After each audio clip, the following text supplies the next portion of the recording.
Okay, I think it's time to start. Welcome, everybody, to the last AI Horizons webinar before the summer break. My name is Stefano Puntoni. I'm a professor of marketing at the Wharton School and the co-director of AI at Wharton. Together with me, we have also Mary Perk, who is executive director of AI at Wharton. And today, we are delighted to host a very interesting person, and I'm delighted that David De Cremer could be here with us today. We'll have a brief introduction. After that, we'll have David give a brief presentation before a conversation and Q&A to wrap up the hour. To introduce our today's guest, David De Cremer is the Dean of Damora McKim School of Business at Northeastern University in Boston, where he's also professor management and technology. David is one of the most prolific behavioral scientists of his generation and a thought leader in the area of leadership. In recent years, he's focused his attention to the topic of AI and digital transformation, where he integrates insights from social psychology, behavioral economics, and computer science. David has published several popular books. I especially recommend to this audience his book, Leadership by Algorithm, Who Leads and Who Follows in the AI Era, and his newest book, The AI Savvy Leader, 9 Ways to Take Back Control and Make AI Work, is published by Harvard Business Review Press. And it is coming out on June 18. So this webinar comes just before the big launch. And I'm delighted we could get an early view of this new work. David and I go a long way back. In fact, we were colleagues a couple of decades ago at the Wharton School of Management at Erasmus University in the Netherlands. And since then, he has had many exciting appointments and adventures in Singapore, in Cambridge, England, and now in the United States. I joined Wharton only 2 years ago, so somehow we found again on the East Seaboard after a long time being many miles away. And anyway, it's a pleasure to have David. And one reason why I'm excited is just his thought leadership in the area is outstanding. And so I think it's always exciting to hear from someone like him. But personally, I'm very excited about this webinar because David and I share the same general approach in that we both take a behavioral science approach to the topic of artificial intelligence, which is not something that we tend to see so often, where the topic is typically tackled as a technical topic. Although our work is quite different, we both came to the same big conclusion, which is that companies fail to extract value from advanced analytics because of a disconnect between decision-making and the analysis, the algorithms, and the AI.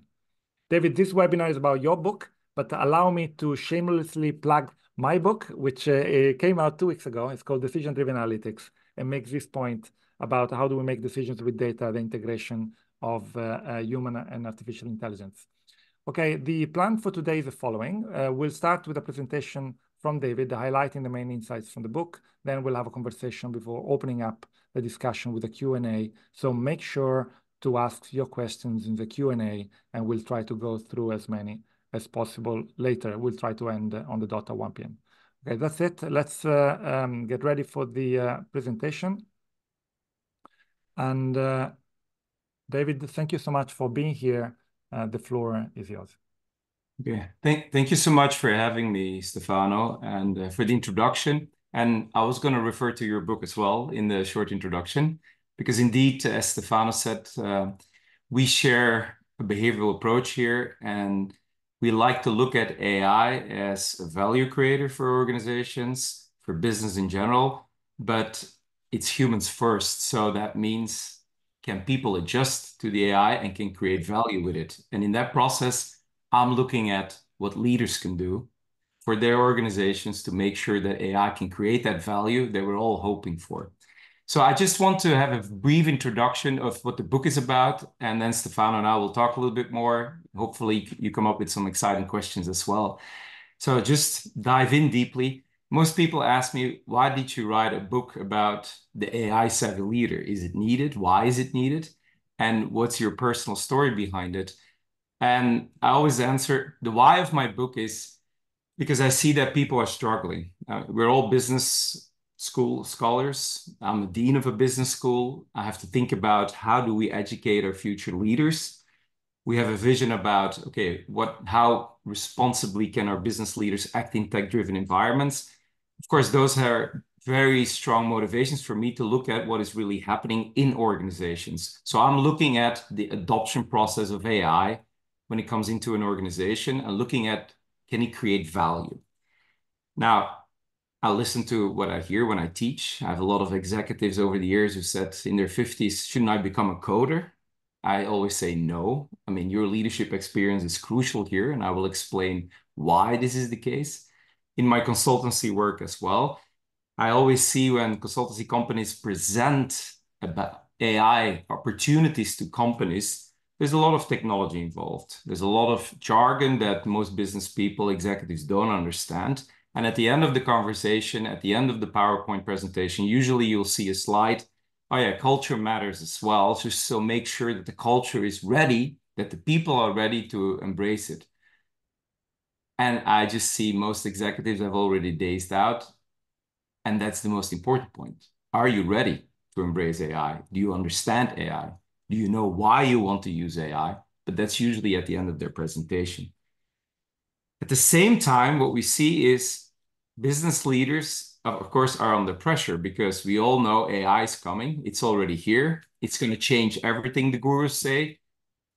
Some right now will say it's overhyped. We're expecting too much from it, too fast, maybe. Is it we don't even know what we can expect, but everyone has an opinion.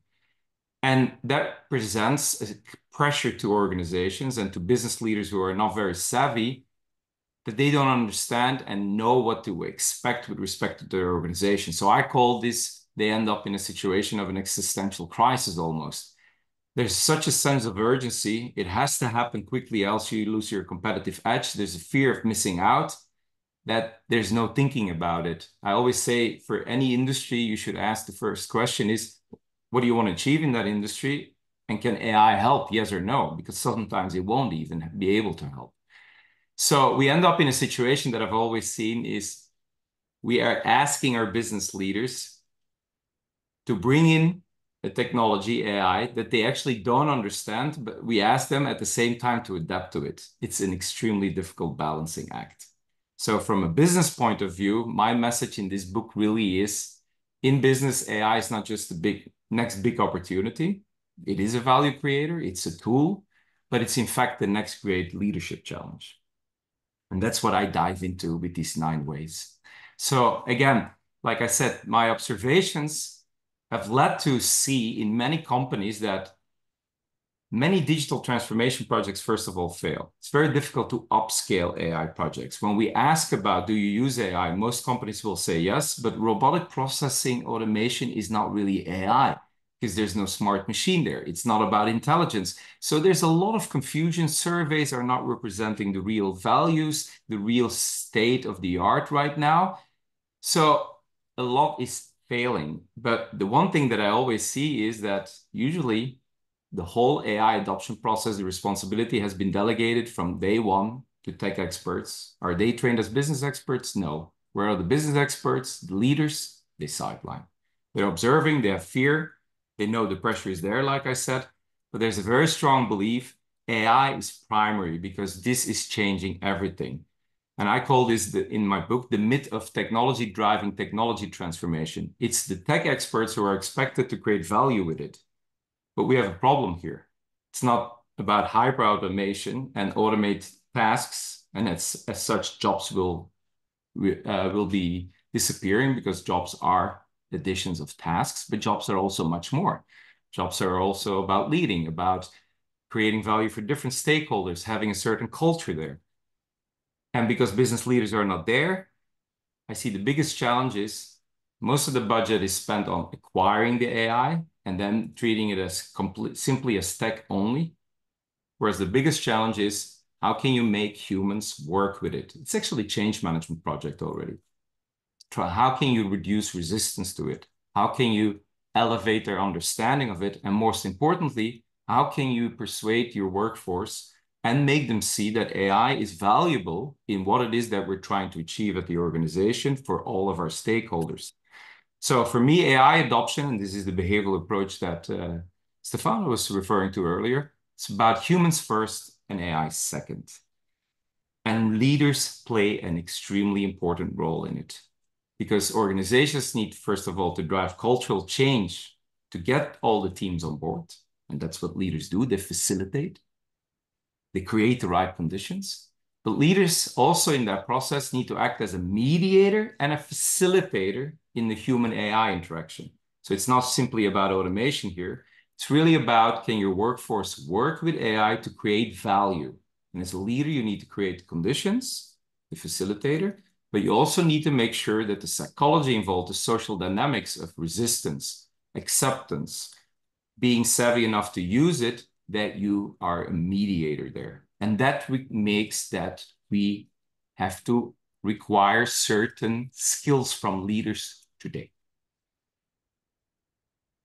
Peter Drucker said once, the best way to predict the future is to create it. And I think this really applies today to the role that business leaders can play in the process of AI adoption. Like I said, business leaders need to create the conditions for AI adoption as the future to succeed. So in my book, the point that I make is that the biggest task for leaders, what it is that we require from them in this AI era, is that they can align AI comprehension with organizational purpose. AI comprehension meaning, do you understand AI in light of the responsibilities that you have and what you need to achieve? And can you align it with what the organization stands for, the service, the value it creates for its stakeholders, and what its ultimate purpose is? So you see business value and technology value. So hence the title of my book, The AI Savvy Leader, 9 Ways to Take Back Control and Make AI Work. The AI Savvy Leader refers to the AI comprehension part. The 9 ways refer to the ways leaders should work to achieve that organization's purpose and to bring both together. Okay. Now, let's look at the AI savviness part. So I'm just going to summarize. I'm not going to give any specific details or funny examples here. We can talk more about that later. But what does AI savviness really mean here? Well, I think what the level that a business leader or an executive should achieve is really understanding what is artificial intelligence, what is human intelligence, because I'm stressing this because they're not the same. Too many times in the media, you'll see we're directly comparing them, but it's the same as comparing apples and oranges. They're not the same. So what is it to acquire an AI savvy leader? Is it just mere coding expertise? No, I think AI savviness transcends that mere coding expertise. Of course, you need to understand the role of data. All AI relies on data and statistics, because most of them are probabilistic. There's predictive model. We're trying to predict something. But at the same time, learning, there is stats involved, there's data involved. It's predictive. Today, we also have generative. It creates something, but still the human is very important there, because the human defines the problem and the human interprets what is generated in terms of content. I always say our role today in education especially is, you can use ChatGPT in the class, and that's the content. But we are in the business today from content to knowledge generation. And for a company, it's the same thing. Of what has been generated, how do you use it to create value? At the same time, be aware of the unique skills of humans. What is it that humans can do? What is it that AI doesn't do? One of my favorite examples that I'll elaborate on in the book is really that a human is an active participant of the reality that we're facing, whereas an AI isn't. Just a quick example, some of you may have seen a picture of a lighthouse tower, 4 meters wide, 4.5 meters wide, cow head sticking out on one hand, and the back of a cow on the other hand. And the AI is being asked, how long is the cow? And the AI says there's one cow, 5.4 meters. Of course, all of you know, no, it's probably 2 cows, because it doesn't exist. It's a great example of showing that's not, if you're not part of a situation, merged into a situation, understanding culture and norms, that's something that we have that AI doesn't have. So it's that kind of understanding of what is AI versus a human intelligence that I believe is really the AI 7 that they need, because there they can see what is it that the workforce needs and what is it that AI can bring in. And at the same time, business leaders will understand it's about augmentation and not simply about automation. So AI 7 can help leadership here in understanding, first of all, their responsibilities as a business leader. This is the workforce, humans first. And this is where AI can help in elevating. This is where AI can help that a human can't. And this is where I probably don't need AI. You understand your responsibilities in being the facilitator, mediator. But also, if you are AI savvy enough, you can have the role of a narrator. And why is that important? You have the business expertise, but try to make that clear to a tech expert. So you need to have some narrative there that the tech expert can understand. This is the business problem that needs to be addressed. This is where you think AI can help. Make that clear to the tech expert, and then the delegation happens, because the tech expert will deal with the execution of technology. It's the same as Stefano's book, basically. You make decisions. If you say, oh, we have data, and as an executive, you say, oh, tell me what is in the data, and that will drive my vision. No, you need to still ask the question. And you need to make it clear as well to tech experts. Do we have the right kind of data then that they can decide? How do they analyze it? How do they look at it? It's an interplay there. However, it rarely happens. I see it quite often that when I talk to CTOs, data scientists, they're all eager to show their newest stuff. It's all very impressive, but you see every time again that business leaders during that meeting say nothing, and afterwards they ask me, yeah, is this stuff working? I mean, what does it reveal? I mean, I have no clue. So they don't even communicate. So that's how AI 7 can help leadership. That's the first part. The second part, like I said, is how do leaders act? And an important question that I usually get is, hey, David, okay, I read about AI, I learn about AI 7 I see the levels that I could learn about. It's supervised, non-supervised, what does do conversational large language models mean? But don't we have to reinvent leadership? Because AI is going to change everything. It's all about AI. Again, I don't believe that. I think the biggest insight here is that leadership behaviors that have been successful in the past are also going to be successful today, but in a different relationship.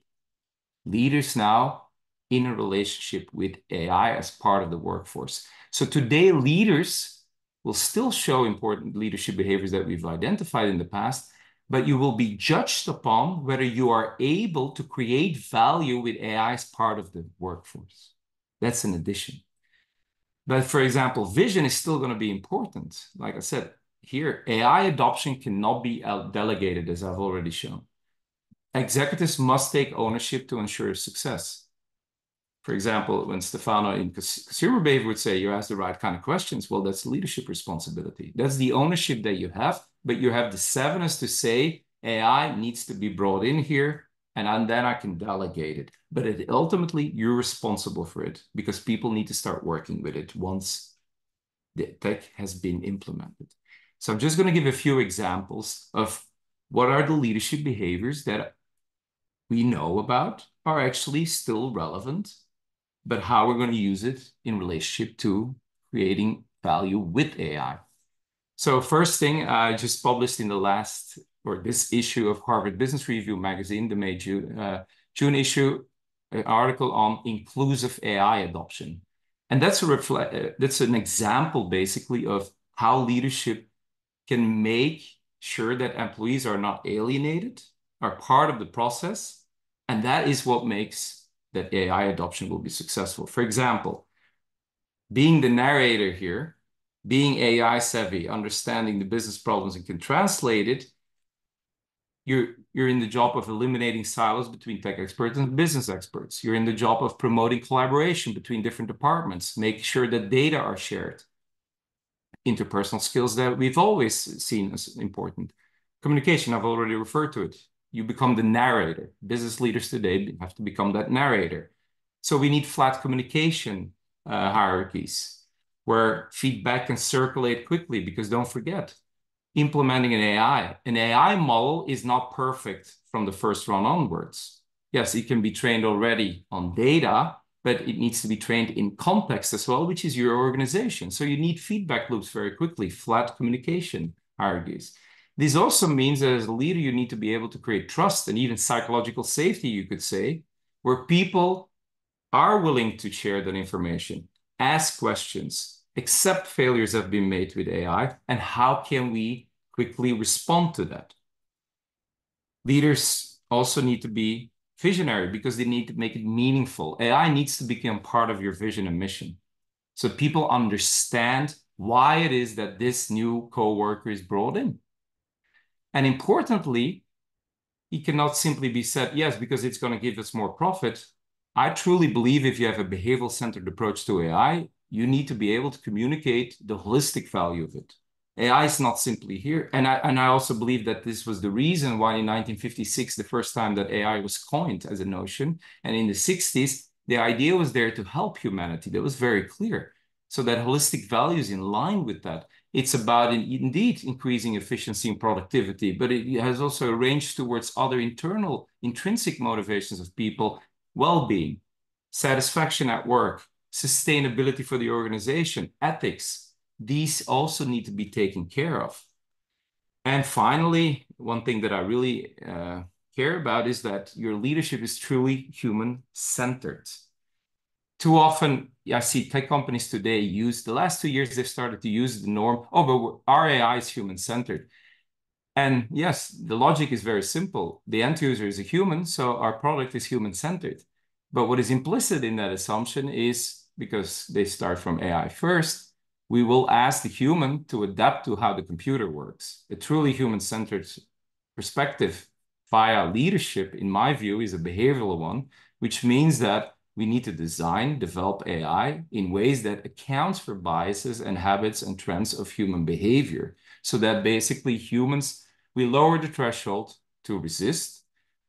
We make that people can trust it easier, that it feels more intuitive, which enhances their collaboration. And I see this quite often when CTOs, they employ algorithms to assess quality of marketing reports or outreach or whatever evaluation, and humans are being assessed and evaluated and monitored in ways that are very consistent, but almost like computer-like. And this is where we kill creativity actually at the end of the day, because creativity for a human is not simply being consistent and creating the same ideas every hour and the same number of ideas hour by hour. Humans are inconsistent. I call this reflective procrastination. Sometimes the most creative, most innovative ideas happen after some time where you may have worked less, where your work rhythm was disturbed, but then the idea arrives. So of course you can imagine if people are being asked to work like this, resistance is much higher also. So the code of AI adoption should be suitably tweaked for the human condition to pick up these things. Finally, so to repeat, what I just wanted to make clear, a few points is the AI-savvy leader, the way I presented in my book, has a focus on the human reactions to AI. So it's truly human-centered. It's involving the change management. It's making clear the acceptance is there so value can be created. It means also that leaders today are being evaluated in how can they make their workforce motivated to create value with AI, which means you need to be a narrator that brings business and tech experts together. And importantly, the AI era today doesn't require a completely new type of leader. These behaviors are important still, but we need to see how to align it. And this goes back to AI understanding, alignment with organizational purpose so that it can work together. And finally, being a behavioral, human-centered scientist towards AI doesn't mean that I'm not an AI optimist. Yes, it's amazing. But I truly believe that AI optimism should actually almost equal humanity optimism as well if we use AI correctly and understand its role and position towards humans. Okay, so that was a little bit my introduction. Thank you, David. And we are back in the conversation. It's been really interesting to hear you highlight the key points of the book. And I completely agree with you that a conversation about leadership is too often missing from the discussions around AI. And I think that is really very much for the detriment of organizations. Even if you take a tech kind of like a focus, I think it is crucial to realize that it is not going to work until it is functional to the vision and objective of the company. I want to invite everybody to post questions in the Q&A section here on Zoom, and they will pick them up in just a few minutes. I'll give you a bit more time to ask those questions. In the meantime, I do have a couple of things I wanted to run by David. I'm just curious to think what you think about this. You highlight how AI is a change management, essentially, process. You have to embed this new form of alien intelligence into workflows and functions and business processes. So, it's as much a tech challenge as it is an organizational change challenge. And I see that totally in my interaction with companies, but I also see that maybe compared to other change management examples, this is one where you have an enormous amount of uncertainty about both where this is going, the capabilities it is acquiring, and how fast this will happen, but also the way that these capabilities can be used to achieve business objectives. So I think there is as much of a learning process as a change management process. So can you tell me a little bit about how do you think organizations should scope out the range of activities that they may prioritize for AI engagement and deployment, but also how do we go about learning about this, what it can do well, what it doesn't work, and how do we embed AI such that it augments human expertise rather than replace it? What are your takes on that? I think it's a great question, and it relates to what I said. Actually, the biggest challenge that I see for business leaders is they have to bring in something that they're afraid of, they don't understand completely, and at the same time, they already have to adapt to it. So where's the learning stage? Where is the room for learning? And that is what is a problem, because it's the fear of missing out. You've seen the FOMO. Companies don't create that room. So that's a problem in itself already. Of course, as a business school dean, I can easily say as well, lifelong learning, that's the first point, is key here, I think. Because we're facing something here that is, yes, we've seen technology before, and I do believe, like all the other IT solutions and innovations, it will be a J curve. So you can't plug in AI just like it and expect immediate value. Same thing for AI as with any other technology. So there will be a curve where we have to experiment, get feedback, and learn, and make that work. Companies right now, because of their fear of sense of urgency, because the biggest risk is not using AI today, are not creating that room. We're making the same mistake again. On the other hand, AI is also a completely different animal, I think, as anything before, because there's an existential thing there. First, we outsource the body. You would say, like, okay, cars can drive us. Now we're outsourcing our cognition. So if body and mind, in line with Descartes, is gone, what's left of us? I mean, do we have a future even? So those are existential concerns that I think can also and have to also be addressed in terms of education. For leaders, that is the vision and the mission, making it meaningful. Now, for leaders themselves to learn, like I said, lifelong learning. Companies need to create those opportunities so that can be done in-house, that can be done in collaboration with business schools, as we know, that can be done in collaboration with consultants. So yes, part of your budget needs to go there, because I think it's also a budgeting issue, Stefano, as you know. Most companies, they will, because they basically aren't prepared the way I just described it, 70 to 80% of their budget goes to the adoption itself, but then actually, and that leads to automation. And they say, oh, we understand augmentation, but augmentation is actually more expensive because you need to train, coach your people. You need to prepare the infrastructure. You need to lower the thresholds. And that requires much more money, but most of their budget has been spent already. So this is an important learning point. Yes, most of your money will have to go to preparation and learning. And it is, like I said, with the communication cycles, flat communication, it's a feedback issue. It's the same thing as when a plane arrives, it's full of data. Let's say there's a problem with those data. You can't afford to sit on those data and that it goes through the bureaucracy, and at the 3 months later, it goes to the top of the company, and then hey, there's a problem with the plane. Well, if that happens, you're out of business, and we may see this with some of these companies, but that industry can't work like this. And the message is actually every industry has to start working like this. It needs to be out there, quickly discussed, and room. Same thing with learning, for example, how do you use AI? Responsibly, governance. You see many companies, what they're introducing is, okay, can we have ethics champions? Can we have governance champions? Can we have offices where people can check what are the latest. How do we do this? Unfortunately, we see with the tech developers, they go the other way. They throw these people out now.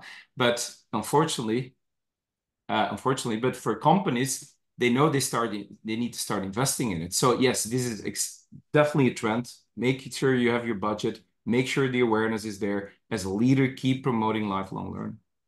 I have another question, and then what I want to do is to leave it open. I will pick questions from the audience, and I think I think what we were talking about now is crucial. I think that basically it's not about the technology and what the technology does for the business, and we have to figure it out. And it should be about augmentation more than replacement. Although there will be some replacement, of course, too, in some domains, but that's not where the big gains are to be had. And in a way, I think the issue is often that it is difficult for us to think beyond what is in our view. So we can see the things that we are doing today, and then everybody thinking about use cases. And when you think about use cases, what they do is basically to think about ways in which we can keep doing what we were doing before, but just do it faster, better, cheaper, whatever. And so that's the way that people think about productivity improvements, efficiency improvements. The big thing, can we shave something off here? Can we automate a little bit of that there, save a little bit of money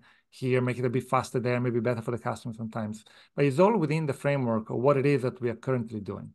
And I think the really exciting part, it's actually a different one, which is what is it that we could be doing now that we never could before?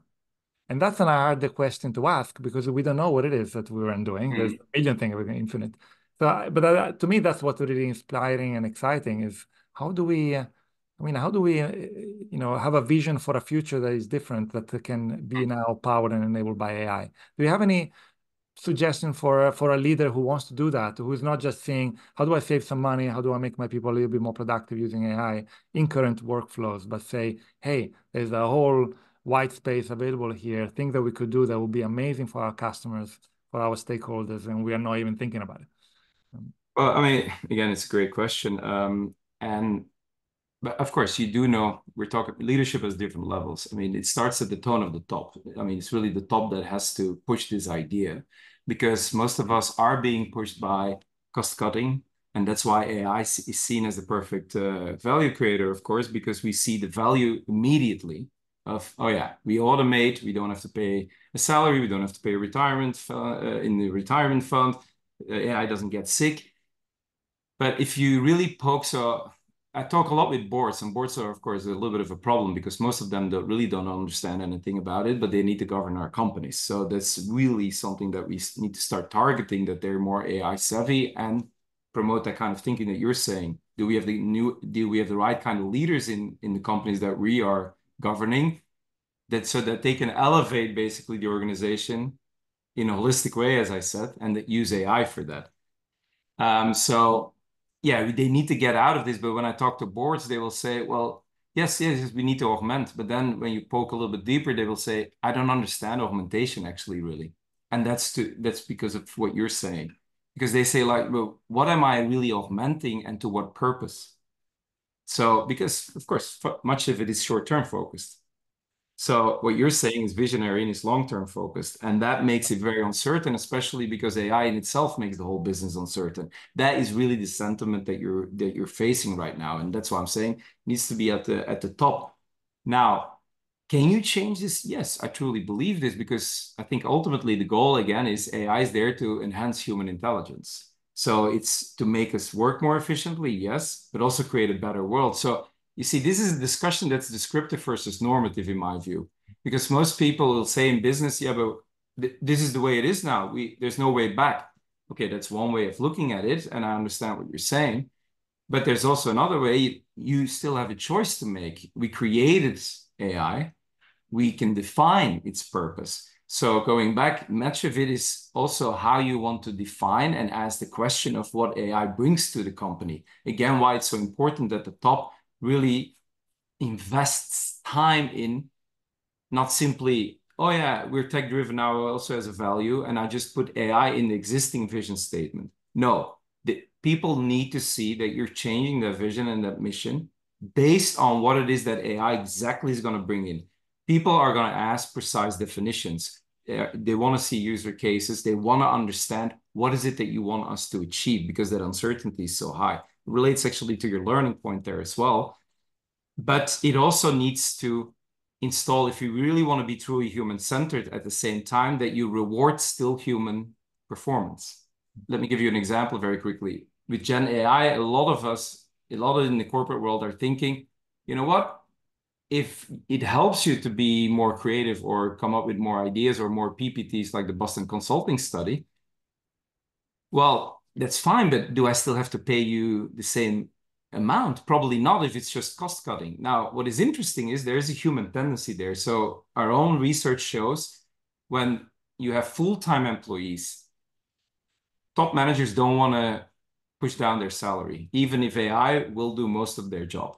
If you have part-time employees or just in the gig economy, oh, their salaries can go down if AI is being used more.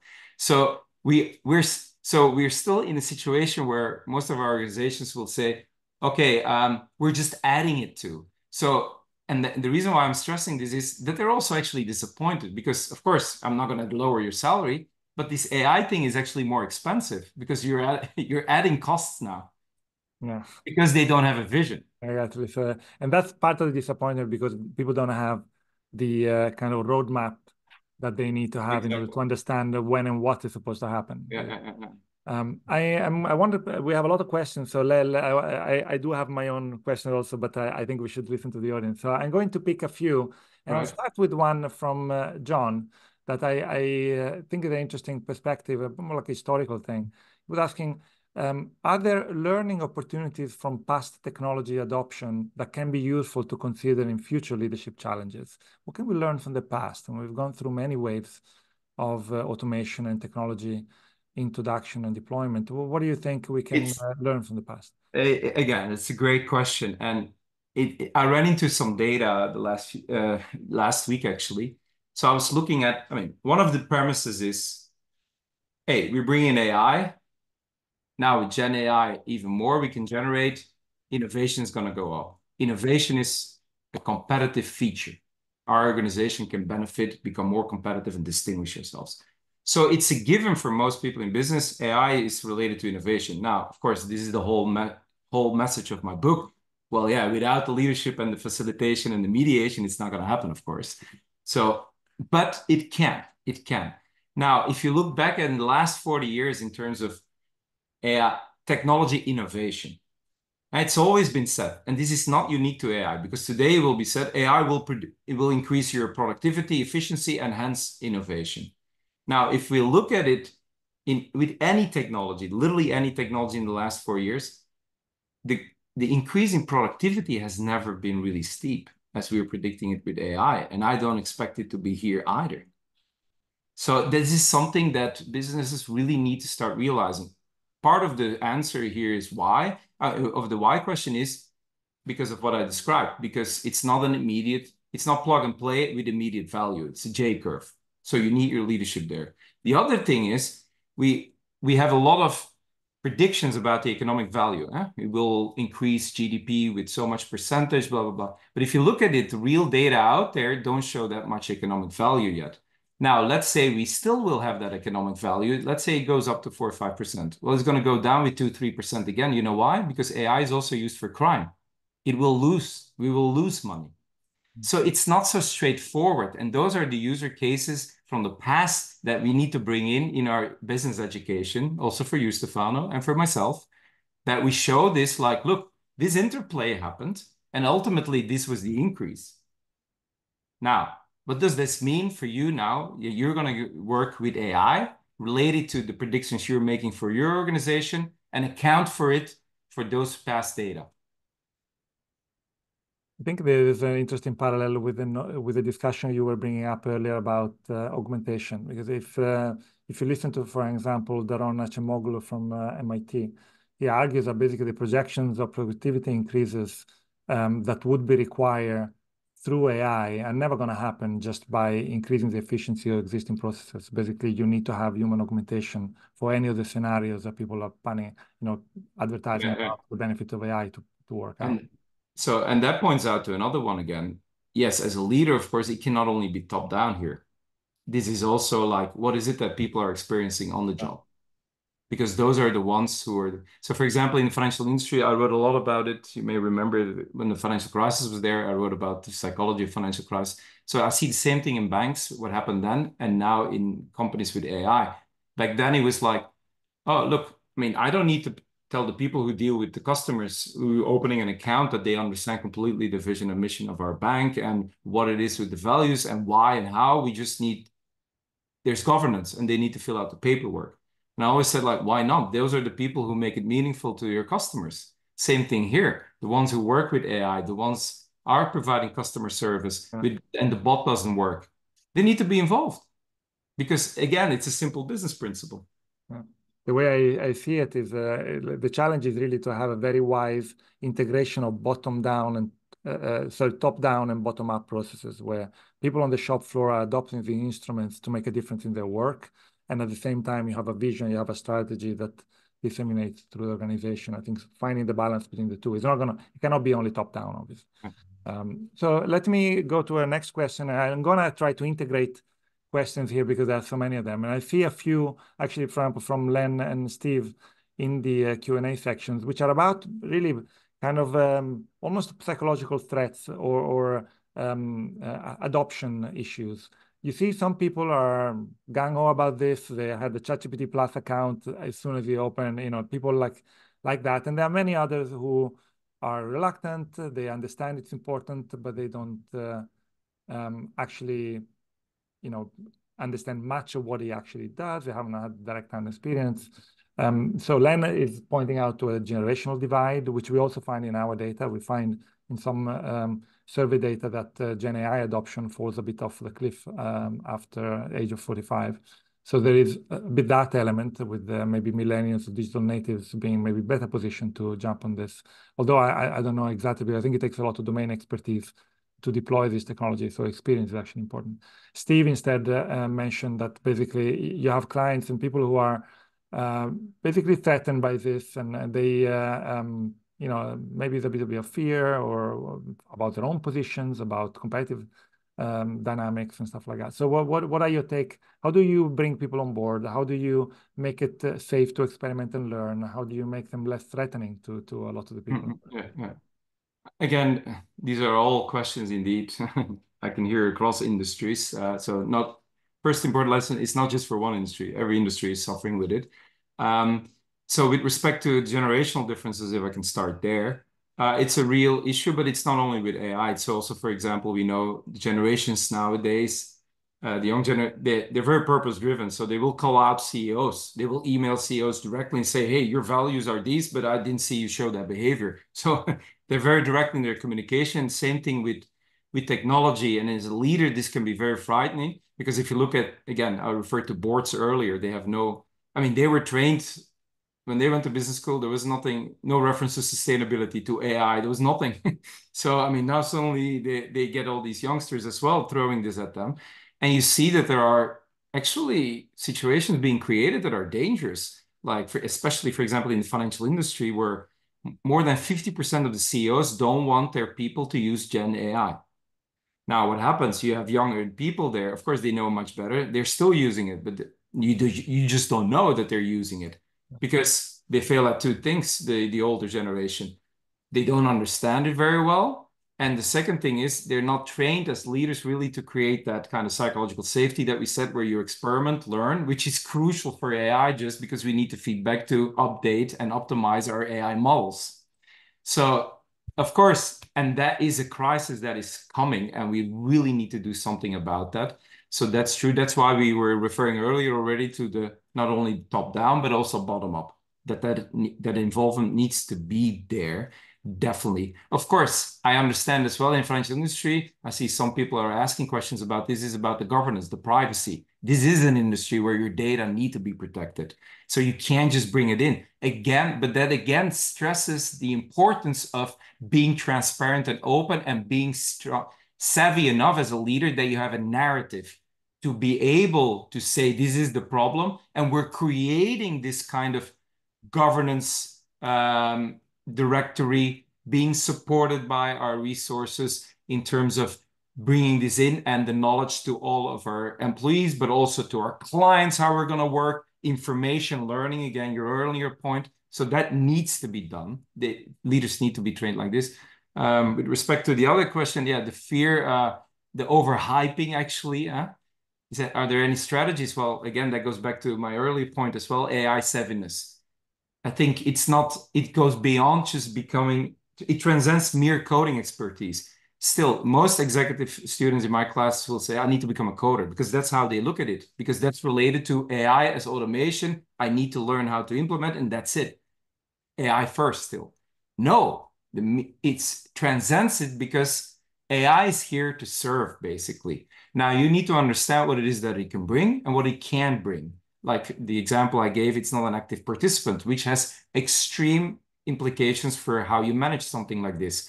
Feedback, how you say what kind of, because it's predictive value, it's probabilistic. What does this mean in terms of making your decisions? It's still up to you. You can't delegate that responsibility.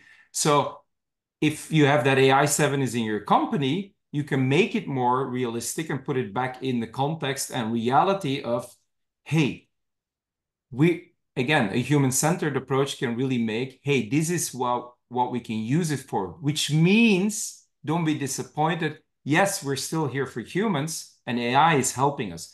But will jobs disappear? Yes.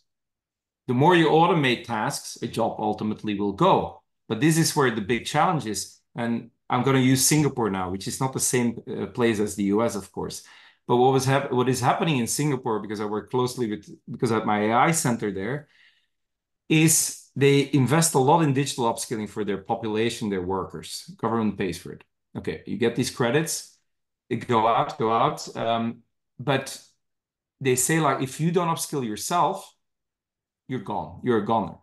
So they're very much on automation. This is also their rule-based compliance very much. So the augmenting value is not necessarily achieved there. And you see that people mainly have fear of losing a job rather than seeing the opportunity. And this has led to a governance that would be impossible in the US. So I think we have a lot of potential here when we say we're optimistic and we're willing to take a risk.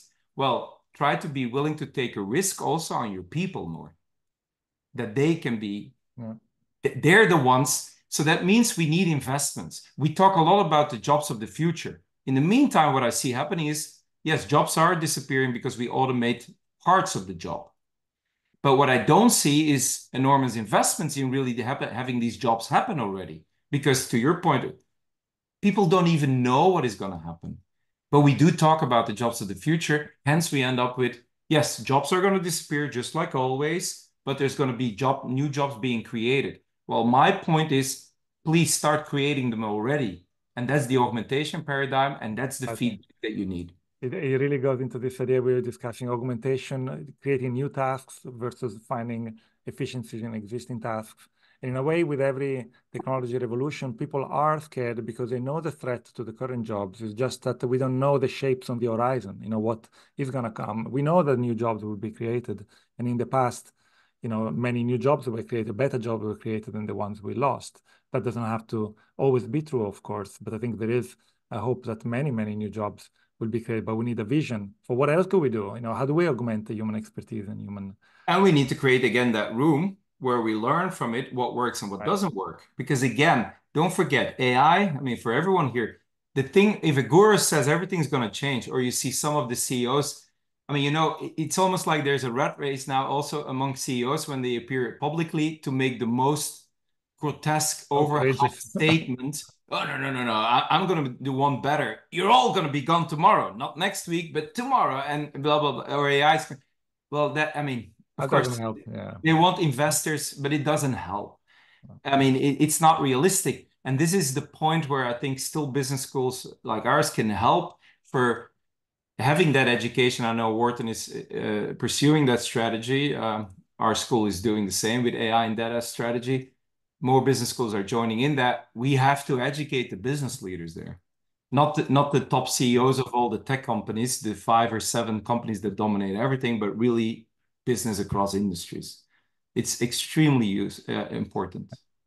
I have a question I want to ask. It's from Sparky, and I ask it because I read your previous book, Leadership by Algorithm, and I want to hear your answer on this because basically that's pretty much what the book is about. And the question is this.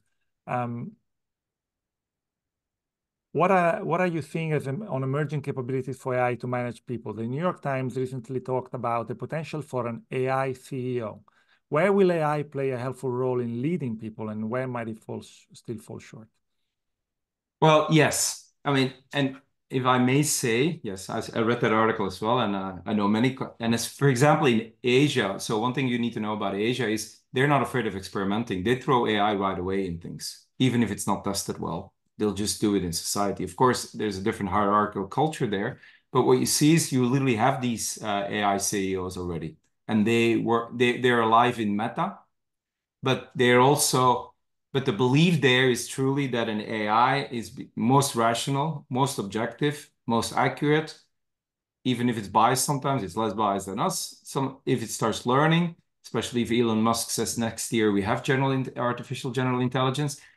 So they truly believe that, and they're throwing it in already. So it's already happening. Same thing as real globalization is happening. AI CEO is already happening now. I do think that we need to spend some more time on this because, as Stefano knows, I made a very clear distinction between management and leadership. Look, management today, most people here we actually have a management title. 60 to 70% of your job involves data management or ticking boxes or policy or making decisions based on agreed policies, procedures. The AI can do this now. 70% of your job of managers, and this was the big eye-opener a few years ago, and that's why I wrote that book. Hey, what do you mean? It's about white collar. No, it's also about blue collar. Yes, but that's management. But when we talk about leadership, management in a way is for me not rocking the boat, keeping it stable. It's relatively related to a status quo. But this has been the whole conversation. No, when we really want to see the value of AI that it can bring to us and that it will bring to us, it's about looking forward, innovating, not status quo, but together, inclusive, like I said, inclusive AI adoption. So management is not what we need. We need leadership, and leadership is about change, about the direction, as I explained. But then how can you use AI correctly, ethically, and in an elevating way? Wow. That will not be that easy. So I call this MBA, and it's not a new degree we're going to try to sell to you, but it's management by algorithm. That's already happening now. So the New York Times article, yes, that's an MBA. What they want to try to say, yes. When it really comes down to change, it's different. And let me give you a few examples very quickly. If I say it's about direction, it's about being proactive, forward-looking. Right now, AI can provide us the best scenarios and what we can do now. But predicting a future, it's a probability thing. Of course, as a human, we're not perfect either, but as a human, we're an active participant. We see norms, we see cultural norms, we see expectations, we know when to take the foot off the gas pedal and when to push the gas pedal because we're part of that culture. And AI doesn't do that because it's not an active participant, but it's an extremely important leadership skill, emotional intelligence. Now we can say, oh, AI can already recognize emotions. Yes, surface level emotions. And you know what? It's a frightening thing. It can be so accurate that 95, 96% of the time it will be accurate and it will look like, it seems like it's a human. But in reality, it isn't. And here we have an important question to ask. Yes, most leadership tasks will probably be, especially if they're close related to management, be automated and can be automated. But at the time when it's about elevating humans and understanding it and making sure that you don't make those little mistakes in interpersonal intelligence, in emotional intelligence, if you want to keep that alive, we're not close. And we should also ask the ethical question, do we want that?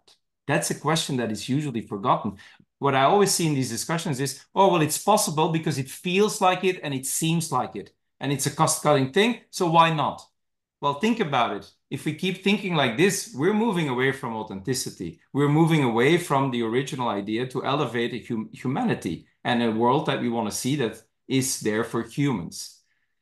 That's an important ethical and moral question and a philosophical question all of you should ask yourself.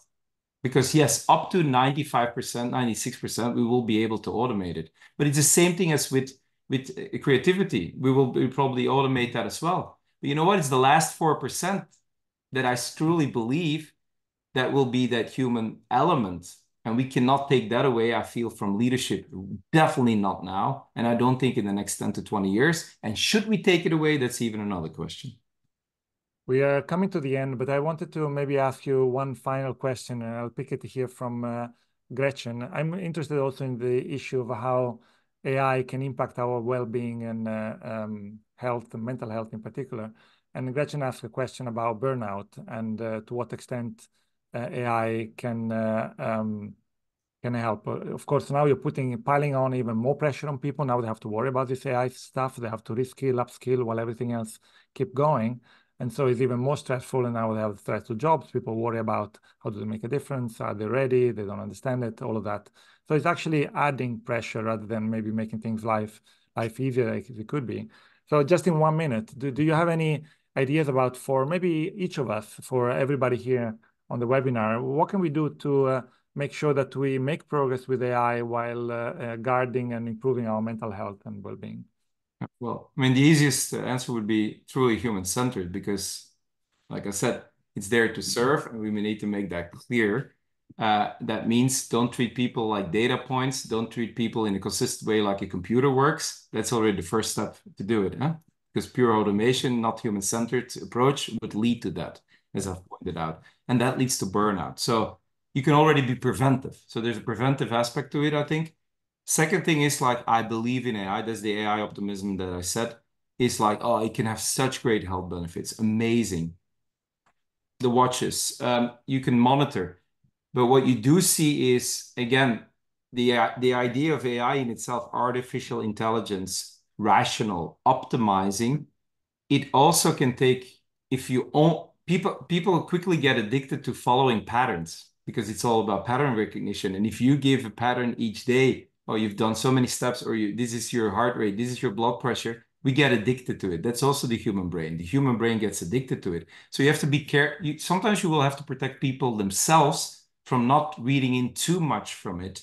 Yes, because I mean, this is an issue that is in medical, for medical doctors for so long already. If people are at the end of their life, how do you want them to experience their end of their life? Until their last breath, we optimize and say, oh, we just gave you a pill and extended it again with 10 minutes, or your last day, you live the way you like. That's an important philosophical question. I think you have to bring this in balance for a mental well-being approach.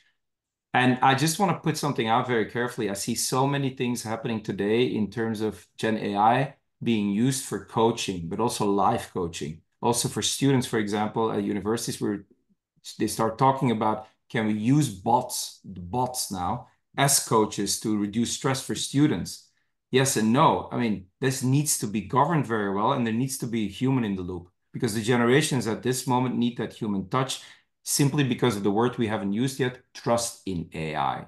Mm-hmm. Because today, our research shows this, your research shows this. If we say, does it have an authenticity element, AI? We will say no. Majority of people say no. And when it comes down to mental health, well-being, and this is why it's so, when Walmart, Amazon are now moving into AI doctors and everything, that's why people are afraid. Because they see the benefits in terms of optimization and pattern recognition, but they fear the lack of a human element.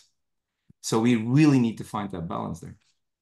Thank you, David. We are out of time, so we'll wrap up. And I just want to emphasize the importance of having these kind of conversations and trying to enable an environment where we think about the deployment of AI for the bettering of the human condition and not just some cost saving and efficiency. So I don't know, Mary, do you want to add anything to No, I just put something in the chat. If you want to continue to subscribe to the AI Horizons podcast, you can also visit us at our website, ai.wharton.upenn.edu. David, thank you so very much for your time and the emphasis, the importance of human in the loop with AI and how important that is. I'm sure we will be talking to you again. Thank you so much for sharing your expertise and Stefano for leading such a vibrant discussion, and for everyone who participated on the chat and showing us how important this topic was for you all. So thank you, David. Thank you, Stefano. Thank you all. All right.